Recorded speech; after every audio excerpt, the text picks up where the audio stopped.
Welcome to Good Money Guide TV. Today we're talking to Albert Soleiman from CMC Invest. He's the head of CMC Invest. We're going to talk about the new free investment app from the people behind CMC Markets. We're going to have a chat about what they offer, how they offer it, and where they're hoping it will sit within the marketplace.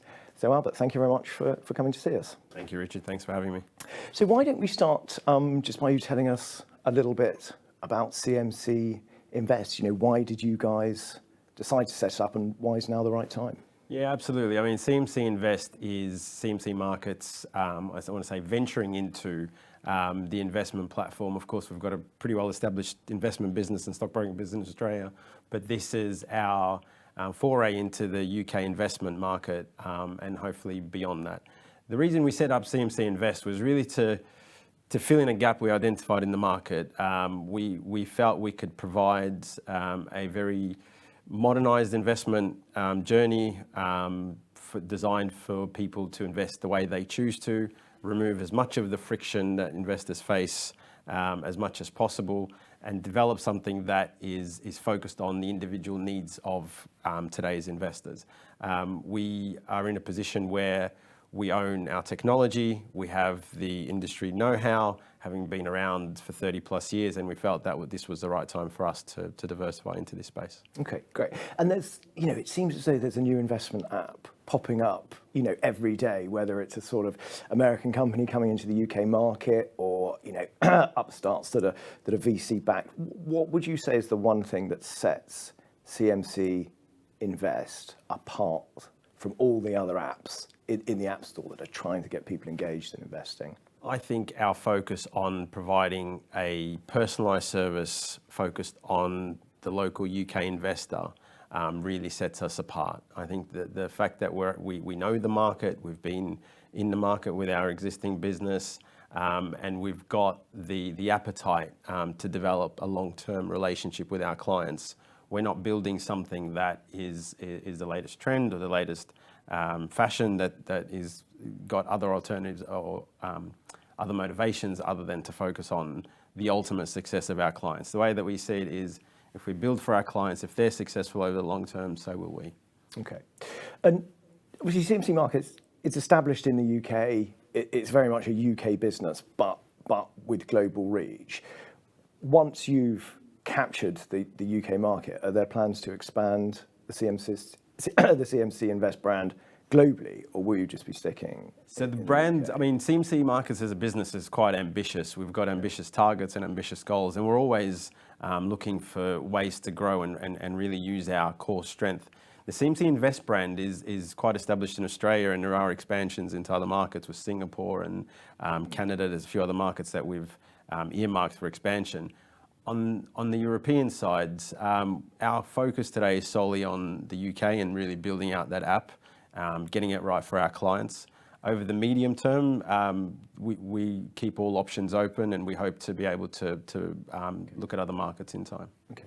And one of the things I picked up in my review when it was the sort of first look CMC Invest review, I know it needs updating because you've added ISAs since then, and I think you've got SIPs coming on soon. Surely, yes. Yeah. One of the things I pointed out, and one of the things that a broker like Saxo, for example, does really well, is that you go onto their trading platform and you can choose whether to buy a share as a CFD or a physical equity.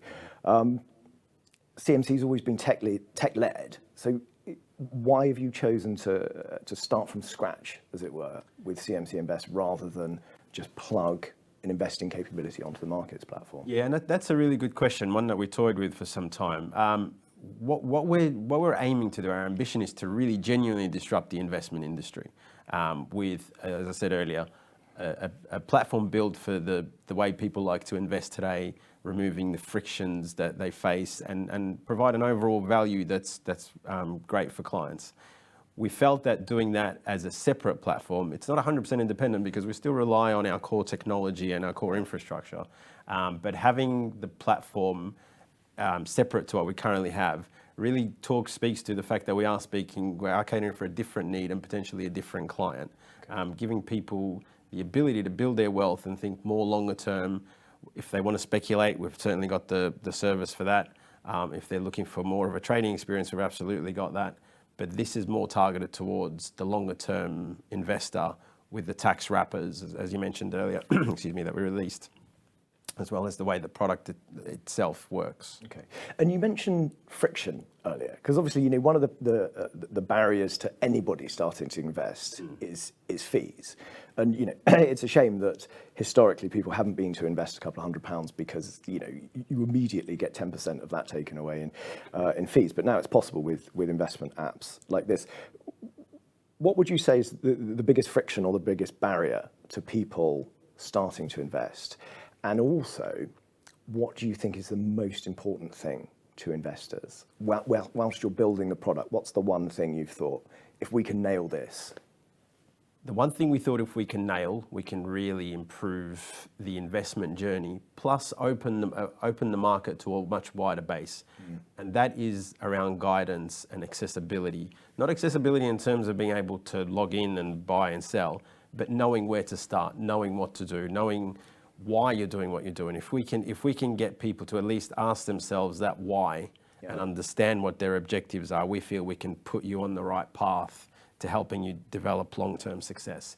Over time, we want to be able to build for that knowledge gap. We've identified that knowledge gap as perhaps the biggest gap we've found in the market today. And that varies. Knowledge doesn't necessarily mean people just starting out, but it could be you've done this for a few years and you don't know what your strategy is. You may not have a strategy, but it's getting investors of all levels of experience to really focus in and hone in on what they're trying to achieve. Investment advice is a tricky one, I think, because obviously back in the day, it was people giving investment advice to generate commission.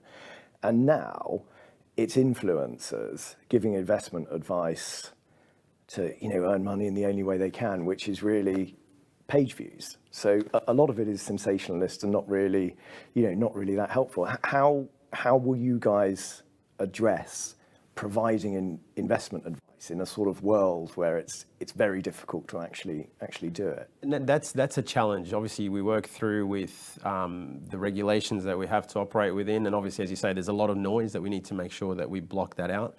The way that we're looking at addressing it is through an iterative approach. So we started as a foundational step in understanding or asking clients to understand their own investment goals. And I think once you have an objective, once you have a clear end point, it makes the journey so much more efficient than investing just for the sake of it. So whilst we get you to start thinking about why you're doing what you're doing, then we can extrapolate things such as risk profiles, time horizons, and over time we hope to be able to continue to add modules upon modules of that for clients. So let's just talk about the sustainability of free investment apps. We all know that when there's a race to the bottom in terms of pricing, it starts off as a good thing because it lowers costs for consumers.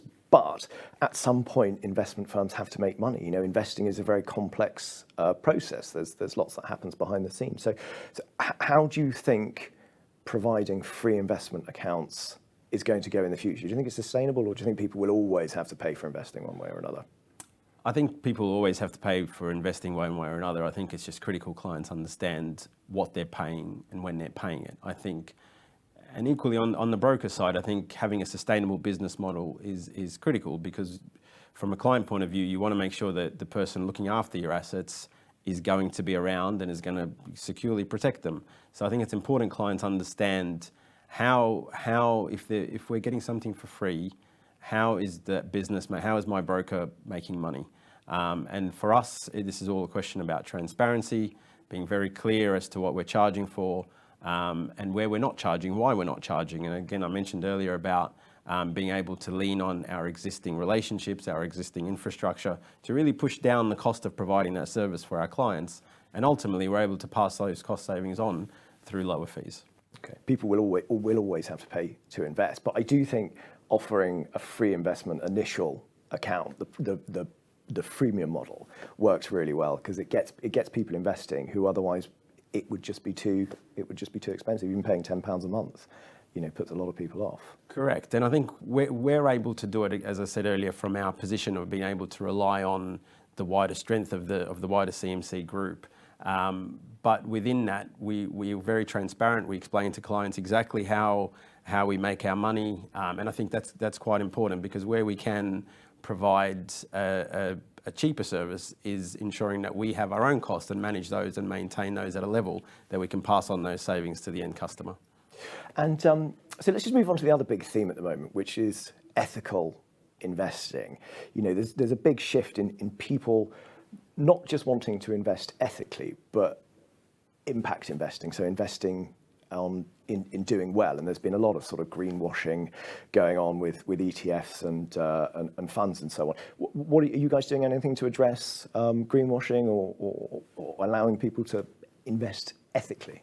Yes, absolutely. And that's a key focus for us. I think you're absolutely right about greenwashing. What we've tried to do is bring a more personalised experience. So at the moment, there are different, I think trying to pin down anyone's ethics is always going to be a struggle, because what's ethical to you will be different to what's ethical to me. And trying to find a consistent metric across the board will always have its challenges. One of the things that we're trying to do is really focus on the personalised journey from an individual investor's point of view. And to give you an example, one of the tools we use will show you all the ways companies can make money. And for me personally, when I saw palm oil in there, I didn't like the idea of trees being chopped down so I can have soap. So that's something that for me is very important, and I'll be able to filter that out. So the tools that we're trying to build are more focused on not us telling you what's ethical, but putting the power in the customer's hand and giving them the flexibility to be able to choose what they consider ethical, rather than us presenting that final outcome. Okay.